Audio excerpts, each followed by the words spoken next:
చెందిన బీఆర్ఎస్ నాయకురాలు రూపారెడ్డిపై 40 లక్షల అప్పు తీసుకొని తిరిగి చెల్లించలేదంటూ బాధితులు పోలీసులను ఆశ్రయించారు. మరోవైపు తన ఇంట్లో ఫర్నిచర్ ధ్వంసం చేశారని, తన ఫిర్యాదును పోలీసులు నమోదు చేయలేదని రూపారెడ్డి ఆరోపించారు. తెలంగాణ సిద్ధాంతకర్త ప్రొఫెసర్ కొత్తపల్లి జయశంకర్ 92వ జయంతిని సంగారెడ్డి జిల్లా పటాన్ చెరువులో ఘనంగా నిర్వహించారు. ఎమ్మెల్యే గూడెం మైపాల్ రెడ్డి ముఖ్య అతిథిగా హాజరై జయశంకర్ విగ్రహానికి పూలమాలలు వేసి నివాళులర్పించారు. సంగారెడ్డి జిల్లాలో ఓ గర్భిణీ యువతి నిరసన చేపట్టింది. ప్రేమ పేరుతో మోసం చేసి 7 నెలల గర్భంతో వదిలేశాడంటూ ఓ యువతి నేరుగా యువకుడి ఇంటి ముందే నిరసనకు దిగింది. ఈ ఘటనతో అక్కడ ఉద్రిక్త పరిస్థితులు నెలకొనగా పోలీసులు జోక్యం చేసుకుని ఇరువైపుల వాదనలు తెలుసుకునే ప్రయత్నం చేస్తున్నారు. వరంగల్ జిల్లా వర్ధన్నపేట మున్సిపాలిటీలో పారిశుద్ధ్య సిబ్బందికి ప్రోత్సాహం లభించింది. కొత్తగా నియమితులైన 8 మంది పారిశుద్ధ్య కార్మికులకు తొలి నెల జీతాల చెక్కులను ఎమ్మెల్యే కేఆర్ నాగరాజు అందజేశారు. ఈ సందర్భంగా ఎమ్మెల్యే వారి సేవలను అభినందిస్తూ సన్మానించారు. రాజమండ్రిలో దారుణం చోటు చేసుకుంది. ప్రకాష్ నగర్ పోలీస్ స్టేషన్ పరిధిలో బిఎస్ఎల్ మెడికల్ కాలేజ్ విద్యార్థిపై 2 యువకులు కారుతో దాడి చేశారు. ఈ ఘటనపై విద్యార్థిని తలపై నుంచి కారు వెళ్లడంతో బ్రెయిన్ డెడ్ అయినట్టు వైద్యులు గుర్తించారు. వరంగల్లో నిర్మాణం పూర్తికి చేరుకున్న ఎంజీఎం మల్టీ సూపర్ స్పెషాలిటీ ఆసుపత్రిని వెంటనే ప్రజలకు అందుబాటులోకి తీసుకురావాలని డిమాండ్లు వినిపిస్తున్నాయి. ఈ ఆసుపత్రిలో మిగిలిన పనులను త్వరగా పూర్తి చేసి వైద్య సేవలు ప్రారంభించాలని ఆల్ ఇండియా బహుజన్ సత్తా అధ్యక్షుడు చిలకమల్లి నరసింహ ప్రభుత్వాన్ని కోరారు. డిఎస్సిపై సిబిఐ విచారణ జరిపించాలని డిమాండ్ చేస్తూ తిరుపతిలో వైసీపీ ఆధ్వర్యంలో రిలే నిరాహార దీక్షలు చేపట్టారు.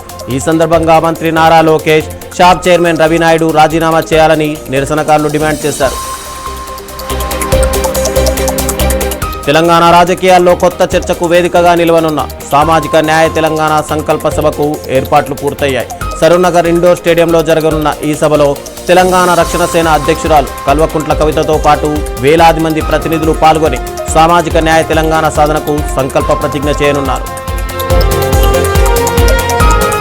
కర్నూలు జిల్లా గోనెగండ్లలో భూ వివాదం నేపథ్యంలో ఆత్మహత్య చేసుకున్న రజక ఈరమ్మ అంత్యక్రియలు పోలీసు బందోబస్తు మధ్య ముగిశాయి. ఈరమ్మ మృతికి సంబంధించి ఎంఆర్ఓ, బీఆర్ఓ, సర్వేయర్తో పాటు మరో 9 మందిపై పోలీసులు కేసు నమోదు చేశారు. ఛత్తీస్గఢ్లోని కాంకేర్ జిల్లాలో ఎలుగుబంటి దాడి తీవ్ర విషాదానికి దారితీసింది. ఆడ ఎలుగుబంటి దాడిలో 2 వ్యక్తులు ప్రాణాలు కోల్పోగా మరో వ్యక్తి తీవ్రంగా గాయపడ్డాడు. అనంతరం అటవీ శాఖ అధికారులు మత్తుమందుతో ఎలుగుబంటిని అదుపులోకి తీసుకున్నప్పటికీ ఆగ్రహించిన గ్రామస్తులు దానిపై దాడి చేసి చంపేశారు. జనగామ జిల్లాలో కొండ చిలువ దాడికి గురైన మహిళను సకాలంలో వైద్యం అందించి వైద్యులు ప్రాణాపాయం నుంచి కాపాడారు. రఘునాథ్పల్లి మండలం కంచనపల్లి గ్రామానికి చెందిన స్వప్నపై మొక్కజొన్న చేనులో పనిచేస్తున్న సమయంలో కొండ చిలువ దాడి చేసింది.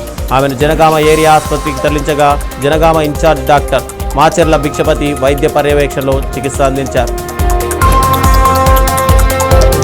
మహబూబాబాద్ జిల్లా కొత్తగూడ మండలం పోగుళ్లపల్లి ఏకలవ్య మోడల్ స్కూల్లో విద్యార్థులకు గూడూరు సిఐ ప్రత్యేక అవగాహన కార్యక్రమం నిర్వహించారు. క్రమశిక్షణ, సమయపాలన, స్పష్టమైన లక్ష్యంతో ముందుకు సాగితేనే విజయాలు సాధ్యమవుతాయని సూచించారు. ఉత్తరప్రదేశ్లోని సంత్ కబీర్ నగర్లో ఓ విచిత్ర ఘటన చోటు చేసుకుంది. 21 ఏళ్ల క్రితం ప్రేమ వివాహం చేసుకున్న దంపతులకు 5 పిల్లలున్నారు. అయితే భార్య తనకంటే 13 ఏళ్లు చిన్నవాడైన ప్రియుడితో 2 నెలల క్రితం వెళ్లిపోయింది. ఇటీవల తిరిగి వచ్చిన భార్యతో భర్తకు గొడవ జరగ్గా చివరికి ఇరు కుటుంబాల సమక్షంలో భర్త తన భార్యకు ప్రియుడితో పెళ్లి చేసి పంపించాడు. బాపట్ల జిల్లా రేపల్లె సెంటర్లో పీటా మోహన్ కృష్ణ ఆధ్వర్యంలో వైసీపీ నేతలు రిలే నిరాహార దీక్ష చేపట్టారు. దీక్షకు పోలీసులు అనుమతి నిరాకరించి అడ్డుకోవడంతో వైసీపీ కార్యకర్తలు, పోలీసుల మధ్య తీవ్ర వాగ్వాదం జరిగింది. డిఎస్సి 2025 నియామకాలలో అవకతవకలు జరిగాయని ఆరోపిస్తూ కడప జిల్లా వ్యాప్తంగా వైసీపీ రిలే నిరాహార దీక్షలు ప్రారంభించింది. మెగా డిఎస్సి పేరుతో నిరుద్యోగులను మోసం చేశారంటూ కూటమి ప్రభుత్వాన్ని విమర్శించారు. విద్యాశాఖ మంత్రి నారా లోకేష్ రాజీనామా చేయాలని డిమాండ్ చేశారు. డిఎస్సి 2025 నియామకాలపై నిరసన వ్యక్తం చేస్తూ కడప జిల్లా జమ్మలమడుగులో వైసీపీ విద్యార్థి విభాగం ఆధ్వర్యంలో రిలే నిరాహార దీక్షలు ప్రారంభమయ్యాయి. ఈ కార్యక్రమానికి ఎమ్మెల్సీ రామసుబ్బారెడ్డి, ఆయన సతీమణి సంఘీభావం ప్రకటించారు. కడప జిల్లా కమలాపురం రైల్వే స్టేషన్లో కోవిడ్ కలక్ నుంచి నిలిచిపోయిన రైళ్లను వెంటనే పునరుద్ధరించాలని వైసీపీ నేతలు డిమాండ్ చేశారు. ఈ మేరకు వైసీపీ నేతలు స్టేషన్ మేనేజర్కు వినతిపత్రం సమర్పించారు. ఆడి కృతిక సందర్భంగా చిత్తూరు జిల్లా కుప్పం నియోజకవర్గంలో ఓ చిత్రకారుడు తన అద్భుత కళా ప్రతిభతో ఆకట్టుకున్నాడు. గుడివంకకు చెందిన చిత్రకారుడు పురుషోత్తం నెమలి ఈకపై శ్రీ సుబ్రహ్మణ్యేశ్వర స్వామి చిత్రాన్ని అత్యంత సూక్ష్మంగా చిత్రీకరించి వెల్ మురుగన్కు అంకితం చేశారు. తెలంగాణ సిద్ధాంతకర్త ప్రొఫెసర్ కొత్తపల్లి జయశంకర్ జయంతి సందర్భంగా సైబరాబాద్ పోలీస్ కమిషనరేట్లో నివాళులర్పించారు. పోలీస్ కమిషనర్ రమేష్ ఐపీఎస్ ఆధ్వర్యంలో జయశంకర్ చిత్రపటానికి పుష్పాంజలి ఘటించి తెలంగాణ రాష్ట్ర సాధన కోసం ఆయన చేసిన సేవలను చిరస్మరణీయమని కొనియాడారు. ప్రొఫెసర్ జయశంకర్ 92వ జయంతి సందర్భంగా మహబూబాబాద్ జిల్లా కలెక్టరేట్లో జయంతి వేడుకలు నిర్వహించారు. జిల్లా కలెక్టర్ స్నేహ శబరీస్తో పాటు జిల్లా అధికారులు, సిబ్బంది జయశంకర్ చిత్రపటానికి పూలమాలలు వేసి నివాళులర్పించారు. జయశంకర్ భూపాలపల్లి జిల్లాలోని కాళేశ్వరం త్రివేణి సంగమం వద్ద గోదావరి నదిలో వరద ప్రవాహం క్రమంగా తగ్గుతోంది. మేడిగడ్డ బ్యారేజ్కు ఇన్ఫ్లో తగ్గడంతో 85 గేట్లనెత్తి దిగువకు నీటిని విడుదల చేస్తున్నారు. జయశంకర్ భూపాలపల్లి జిల్లా కాళేశ్వరంలోని ప్రసిద్ధ శ్రీ కాళేశ్వర ముక్తేశ్వర స్వామి ఆలయంలో జీర్ణోద్ధరణ పనులు వేగంగా కొనసాగుతున్నాయి. మొదటి దశలో భాగంగా ఉత్తర, పడమర, దక్షిణ గోపురాలను కూల్చివేయగా రెండో దశలో తూర్పు రాజగోపురం పనులను గోదావరి పుష్కరాలు ముగిసిన తర్వాత చేపడతామని ఆలయ అధికారులు వెల్లడించారు. మెగా డిఎస్సిలో అవకతవకలు జరిగాయంటూ వైసీపీ చేపట్టిన రిలే నిరాహార దీక్షలు గుంటూరు జిల్లా మంగళగిరిలో ప్రారంభమయ్యాయి. అంబేద్కర్ విగ్రహం వద్ద నిర్వహించిన దీక్షలో విద్యార్థులు, యువజన విభాగం నాయకులు పాల్గొని ప్రభుత్వానికి వ్యతిరేకంగా నినాదాలు చేశారు. కడప జిల్లా బద్వేల్లో మండల తహసీల్దార్ కార్యాలయం ఎదురుగా సిపిఐ ఎంఎల్ లిబరేషన్ పార్టీ నాయకులు ఆందోళన చేపట్టారు. తహసీల్దార్ కార్యాలయం ఎదురుగా ఉన్న సుమారు 5 కోట్ల విలువైన స్థలాన్ని ఆక్రమిస్తున్నారని ఆరోపించారు. కబ్జాదారులపై చర్యలు తీసుకుని రెవెన్యూ హెచ్చరిక బోర్డులు ఏర్పాటు చేయాలని డిమాండ్ చేస్తూ తహసీల్దార్కు వినతిపత్రం అందజేశారు. ఏలూరు జిల్లా నూజివీడులో డిఎస్సి వ్యవహారంపై వైసీపీ రిలే నిరాహార దీక్షలు ప్రారంభమయ్యాయి. మాజీ ఎమ్మెల్యే మేకా వెంకట ప్రతాప్ అప్పారావు ఆధ్వర్యంలో జరుగుతున్న ఈ దీక్షల్లో డిఎస్సి అక్రమాలపై సిబిఐ విచారణ జరిపించాలని, నిరుద్యోగ భృతి అమలు చేయాలని డిమాండ్ చేశారు.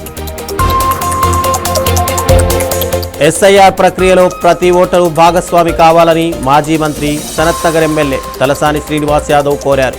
నియోజకవర్గ పరిధిలో బూత్ లెవెల్ ఏజెంట్లు, బీఆర్ఎస్ నాయకులతో సమావేశం నిర్వహించిన ఆయన ఇంటింటికి వెళ్లి ఓటర్లకు అవగాహన కల్పించాలని సూచించారు.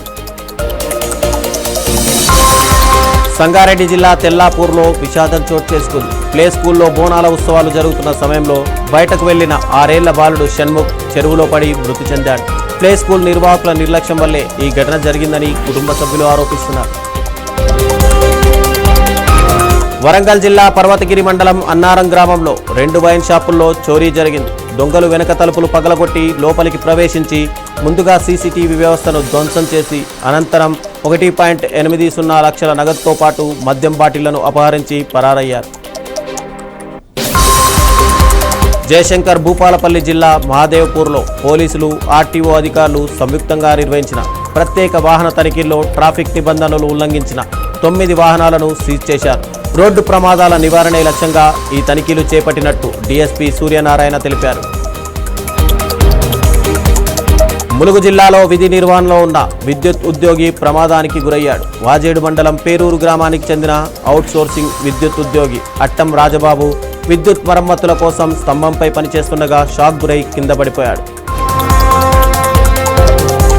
నాగర్ కర్నూలు జిల్లా సోమశిల బోటింగ్ పాయింట్ వద్ద పర్యాటక శాఖ ఉద్యోగులపై దాడి జరిగింది. అర్ధరాత్రి అనుమానాస్పదంగా కనిపించిన 5గురిని ప్రశ్నించడంతో మద్యం మత్తులో ఉన్నవారు ఉద్యోగులు దేవరాజు, శివపై దాడికి పాల్పడ్డారు. తీవ్రంగా గాయపడిన వారిని కర్నూలు ప్రభుత్వ ఆసుపత్రికి తరలించారు.